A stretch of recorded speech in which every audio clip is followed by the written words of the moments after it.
I'm curious, you mentioned habit formation, and I know that that's something top of a lot of people's minds, especially when they're trying to do things like you mentioned, like go to the gym or sit down in the morning and meditate.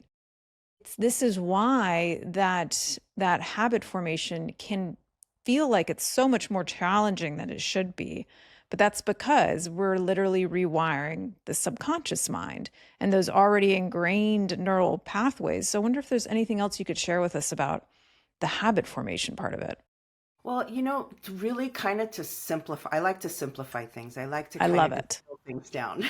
So if you think of a habit almost like, a behavior, a habit, think of it like a Velcro that is being attached to something.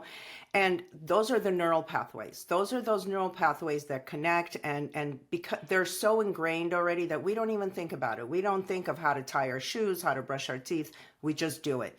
Now, if you wanted to tie your shoe instead of the right foot, start with the left, you would have to interrupt that somewhere between the desire to do something, the action, and the reward, which is the behavior. You would have to have an interruption. So there's different exercises that we would do to kind of work with that three-step process, to help you change the behavior. But essentially, everything is a habit. So that Velcro that you stuck, that neural pathway that stuck, we just need to, because the brain doesn't work in negatives. I can't just tell you don't do it or go to the gym or just Mm, stop doing it, right?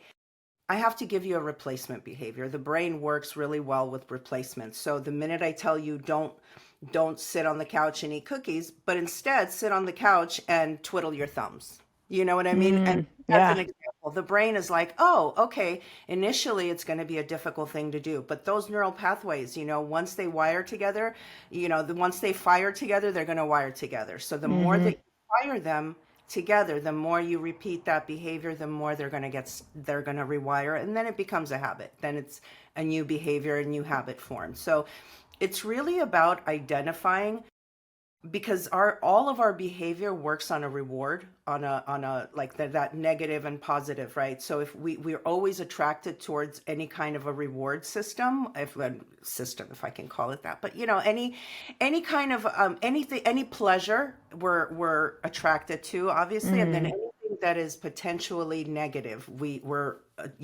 refrain from. That's because the brain doesn't want anything that is unknown. It doesn't want any, but even if it's good for you, because the brain doesn't know good or bad. It's just, so it doesn't realize that going to the gym is a good new habit. It's thinking, wow, it's something new, potentially hard work. No.